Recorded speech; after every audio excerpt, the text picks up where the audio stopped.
So hey everyone welcome back to my channel. आज तपाईँको सामु एउटा मफलरको है यहाँनिर सुट लिएर आएको छु र यहाँको मोडल पनि हुनुहुन्छ। हेर्नुहोस्, तपाईँले चिन्नुहुन्छ नै होला, उहाँ चाहिँ मेरो हस्बेन्ड हुनुहुन्छ है। सधैँ मेरो पोस्टमा देखिरहनु भएको होला तपाईँले।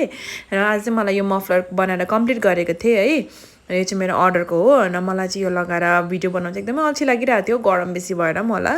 र यो चाहिँ मैले आज दिनुपर्ने थियो। सो मैले हस्बेन्डलाई चाहिँ मैले आजको मेरो मोडल भइदिनुहोस् न, अलिकति यसको डिस्क्रिप्सन भनिदिनुहोस् न भने उहाँले एकदमै भन्नुहुँदै थियो है, अर्किँदै भन्नुहुँदै थियो। सो मैले यसमा चाहिँ भोइस ओभर गरेको र सो सपोर्टिभ है। मैले जे भने पनि गरिदिनुहुन्छ। मेरो कोही बेला अब मेरो क्यामराम्यान गरिदिनुहुन्छ केकहरू बनाउँदाखेरि है, कोही बेला यसरी मोडल भइदिनुहुन्छ र म उहाँलाई थ्याङ्क यू सो मच भन्न चाहन्छु। र यो मफलर चाहिँ पिन्ट्रेस्ट इन्सपायर्ड हो है। यसमा चाहिँ मैले पकेट बनाएको छु र दुईटा बो एट्याच गरेको छु है। तपाईँले ज्याकेटहरूमा पकेट छैन भने पनि, हाइनेकहरूमा छैन भने पनि तपाईँले यसरी लाउन सक्नुहुन्छ।